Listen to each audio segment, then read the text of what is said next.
Bueno, muchísimas gracias. Gracias, Doc. Yo voy a hacer pie desde allí.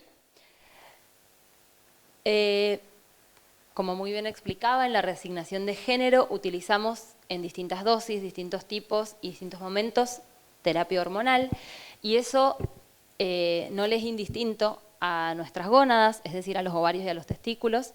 Las terapias hormonales cruzadas afectan a los óvulos y espermatozoides que se producen en nuestras gónadas y por lo tanto afectan nuestra fertilidad futura. Y es por eso que es muy importante hablar de esto. Hay efectos, no voy a ahondar porque es bastante médico, pero hay efectos de la testosterona sobre los ovarios, generan diferentes tipos de cambios como un ovario poliquístico, incluso atresia folicular, que es pérdida de óvulos a nivel del ovario, y eso es bastante irreversible. A nivel del útero también afectan el endometrio, que es el tejido que se prepara para implantar y recibir un embrión, y algunos de estos cambios no vuelven atrás aun cuando suspendamos la medicación. También el estrógeno altera a nivel de testículo la formación de espermatozoides, y si bien esto es reversible, implica suspender el tratamiento con estrógenos por un tiempo bastante largo, con lo cual, ¿qué sería lo ideal? Digamos, les digo esto de que las hormonas dañan las gónadas y bueno, ¿qué hacemos si igual queremos reasignar nuestro género? Lo primero es prevenir. La idea es que la persona que vaya a reasignar su género antes de usar terapia hormonal tenga acceso a estas consultas para que le mostremos las opciones que tiene para preservar su fertilidad. Incluso si ya están usando hormonas, igual algo se puede hacer, igual deben consultar para preservar o por lo menos tratar de salvar lo que más se pueda de fertilidad futura, porque como bien decía el doctor Ferrada, antes la mayoría, por la edad en la que hacían la reasignación de género, la mayoría ya tenía hijos o ya no tenía deseos de maternidad o paternidad,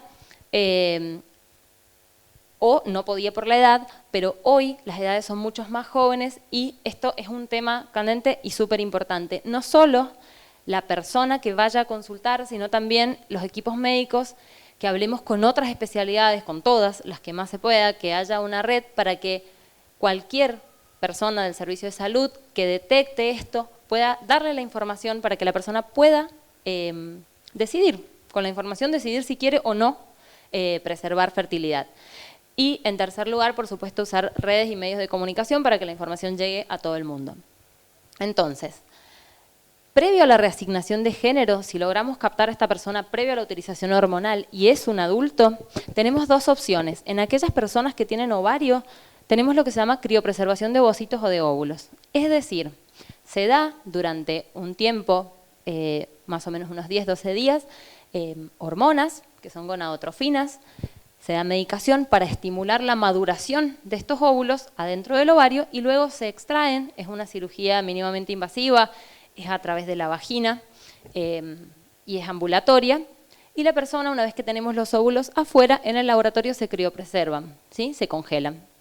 Y eso puede durar un tiempo variable y luego para acceder a la parentalidad va a haber que hacer un tratamiento de fertilidad porque una vez descongelados tenemos que acceder a un tratamiento. Para la criopreservación de semen es un poquito más fácil porque en la eyaculación ya tenemos los espermatozoides afuera y directamente si se comprueba que en ese semen eyaculatorio hay espermatozoides, se pueden congelar. Como decía el doc, hay algunas reticencias porque en realidad la criopreservación de óvulos implica muchas ecografías transvaginales que por ahí los varones trans no quieren acceder, o la criopreservación de semen implica una masturbación, con lo cual también, pero la verdad es que cuando se les explica los beneficios a largo plazo y es tan poquito el tiempo y tanto tiempo que van a tener para arrepentirse, sobre todo los adolescentes o los adultos jóvenes, que la verdad de a poco cada vez más esto va a ser prioridad. Estamos acá en un terreno un poco más difícil cuando hablamos de niños prepúberes y púberes, porque en realidad estamos hablando de personas que todavía no tienen un desarrollo gonadal secundario, todavía nos es muy difícil y en algunos casos imposible conseguir óvulos maduros o espermatozoides maduros, entonces no tenemos que congelar y bueno, se plantean distintos estudios cada vez más, congelar directamente tejido ovárico o tejido testicular, ya hay experiencia en el tejido ovárico, cómo lograr obtener luego óvulos maduros, bueno. cada vez este campo se va ampliando, por lo cual ahora sí es importante, sobre todo en niños, por lo menos intentar guardar tejido ovárico o tejido testicular. ¿Y qué hacemos los adultos que ya reasignamos género, que estamos con tratamiento hormonal? Bueno, va a depender muchísimo del tipo de hormonas, del tiempo de uso, porque como el doctor decía, los cambios se van produciendo a través del tiempo y el daño en las gónadas también se va produciendo a través del tiempo. No es que inmediatamente que uno comienza ya, listo, no puede utilizarlo. Entonces, es súper específico de la persona que consulta, pero sí se puede criopreservar óvulos y también sí se puede criopreservar semen. Si bien acá en estos pacientes que ya hicieron reasignación de género es más fuerte todavía la resistencia a la suspensión de hormonas o al tipo de intervención, se plantea en ellos en las cirugías de reasignación de género si se puede congelar tejido ovárico o tejido testicular, si valdría la pena porque ya está un poco afectado por las hormonas. La verdad es que los estudios son bastante nuevos los que empiezan a aparecer, pero ya sí hablan de criopreservar aún durante el tratamiento hormonal, porque si bien no es óptimo, no es excelente lo que estamos preservando, es aceptable. Y luego se han logrado tener los primeros recién nacidos vivos, con lo cual este no sí va pareciendo que podría ser un sí. Es decir, lo ideal es prevenir, hacerlo antes. Pero hoy, que ya estamos a mitad de camino, quizás valga la pena igual criopreservar. Sobre todo en personas jóvenes. Quizás personas que ya tienen edad un poco más avanzada podemos intentar directamente un tratamiento más que criopreservar. Y ahora sí entonces voy a hablarles de tratamiento de fertilidad en la diversidad sexual. Como les decía, todos somos parte de la diversidad, entonces el acceso a tener un hijo está dado por un embarazo espontáneo, es decir, relaciones sexuales sin protección, la adopción, que por supuesto siempre es una opción para formar familias, y los tratamientos de fertilidad. Me voy a abocar específicamente a tratamientos de fertilidad por condición de género, ¿sí? No vamos a hablar de otros tipos de tratamiento, pero todas las personas podemos tener causas de infertilidad que nos lleven a un tratamiento de fertilidad. Como les decía, la inseminación un poco más así. Vamos a empezar un poco a dilucidar más o menos qué tipos de tratamiento tenemos para algunas condiciones de género. Por ejemplo, parejas con el mismo sexo biológico, que sean cisexuales y homosexuales, es decir, por ejemplo, dos parejas mujeres cis, la clásica lesbiana, lo que sí necesitamos en estas pacientes es banco de semen, porque al ser dos mujeres tenemos óvulos pero no tenemos espermatozoide. Es decir, que tenemos que recurrir a la espermodonación, de la cual enseguida la doctora Oliva nos va a hablar un poco del banco de semen y todo aquí. Pero recurriendo al banco de semen, bueno, tenemos los espermatozoides. ¿Qué podemos hacer con ellos? Lo primero que podemos hacer es elegir en la pareja quién quiere llevar adelante el embarazo. Se le hacen estudios para ver si es posible, según su edad, su condición clínica, etcétera. Y se puede hacer una inseminación intrauterina, que es estimular el ovario de la persona para que produzca un óvulo, y en el momento en que el óvulo madura, sale del ovario y viene por las trompas, nosotros colocamos en ese momento la muestra de semen adentro del útero. Y el embarazo se produce de manera, la unión óvulo-espermatozoide se produce de manera espontánea.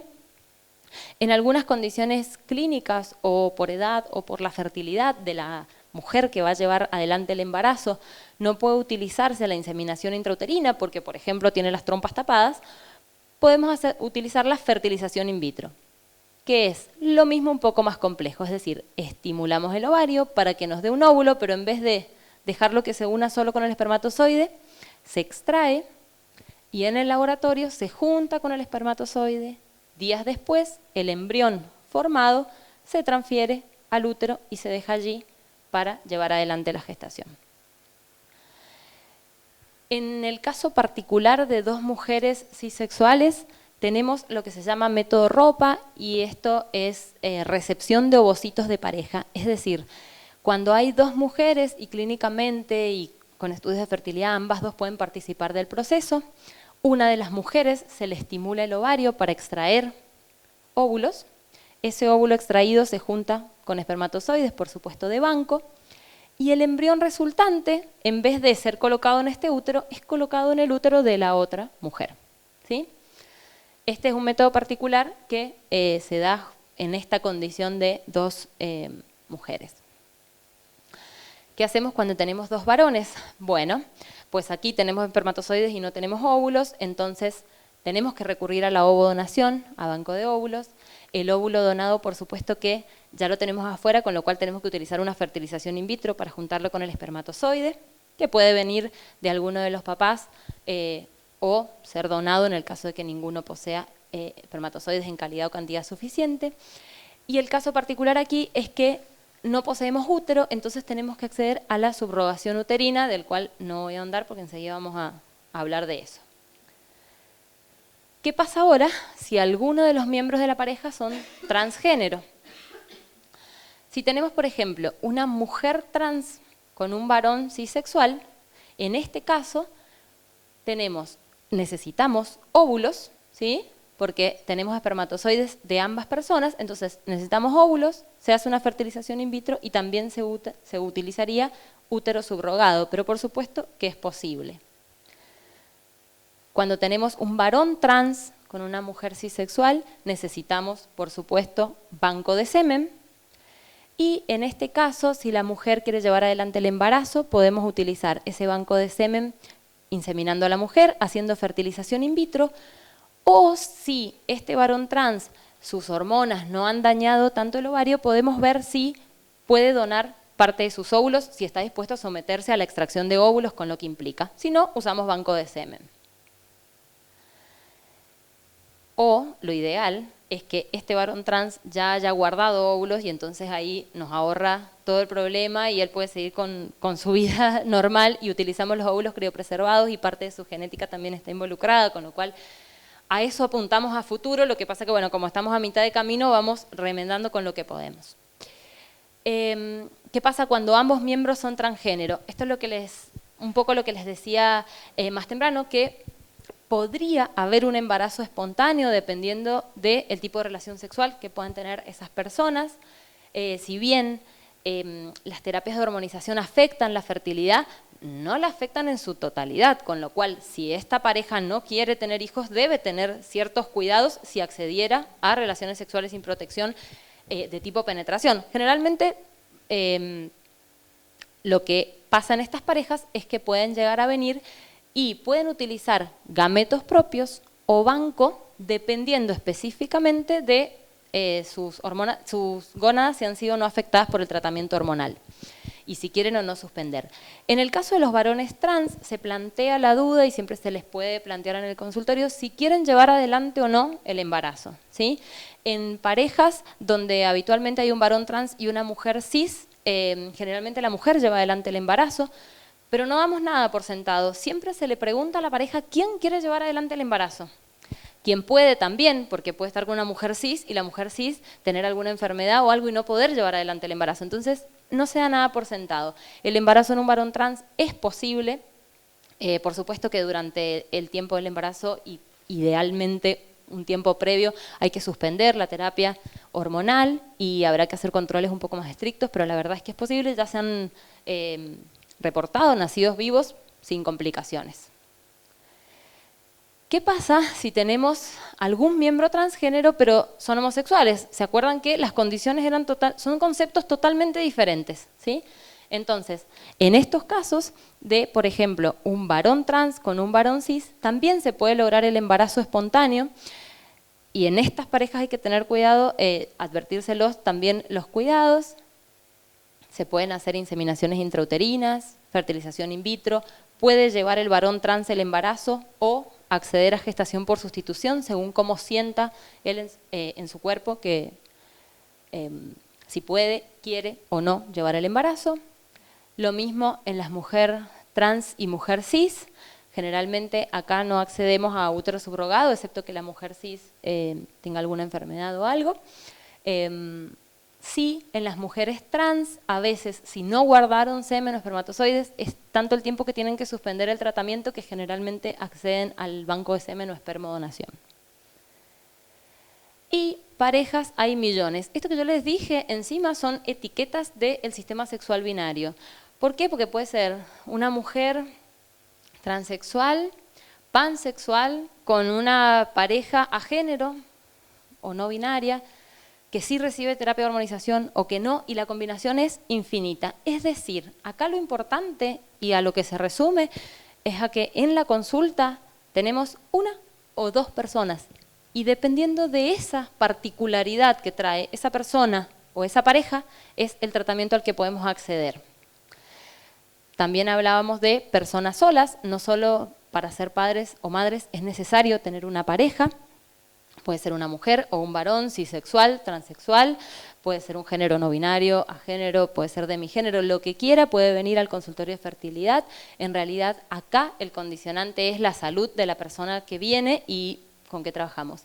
Básicamente, todo se resume en una receta en la que tenemos que utilizar un espermatozoide, un óvulo y un útero, ¿sí? Dependiendo de si puede utilizar y poseen ambos gametos y el útero o si tenemos que recurrir a banco de semen o banco de óvulos, si alguien quiere llevar adelante el embarazo o necesitamos una subrogación uterina, si están en pareja, si no, si la pareja es cis, es trans, es no binario, si recibió terapia hormonal o no, todo eso nos va a condicionar esto, pero la receta es esto, ¿sí? Entonces, todas las opciones son posibles. ¿Qué hay que tener en cuenta de esto? Vamos a volver. En julio de 2013, la Ley Nacional 26.862 del acceso integral a los procedimientos de reproducción asistida, decíamos todas las personas mayores de edad, sin discriminación, por orientación sexual o estado civil. Esto no significa que todo esto sea posible. Por supuesto que si viene una pareja de 46 años, homosexual, mujeres cis, y me piden un método ropa, a los 46 años conseguir un óvulo en cualquiera de esas pacientes va a ser muy difícil, independientemente, y no tiene nada que ver con su condición de género, tiene que ver con la edad, por ejemplo. Hay otras causas, alguien quiere llevar adelante el embarazo, pero tiene un útero o una enfermedad que se lo impide, entonces la condición de género está ayudada por los tratamientos de fertilidad, pero los tratamientos de fertilidad, al igual que en otras personas, en todas las personas, independientemente de su orientación sexual, pueden o no ser utilizados. Por eso es que es tan importante consultar, hacerse estudios, ver, ¿sí? Y lo más importante, esto. Lo otro es que la idea es que si bien los medios nos informan, nos acercan a la información, es importante ir a hablar con los médicos, especialistas, acercarse y que den información certera de qué se puede hacer o no en ese caso particular por las condiciones que le decía. Guarden las preguntas para después y ahora sí, muchas gracias. Muy bien.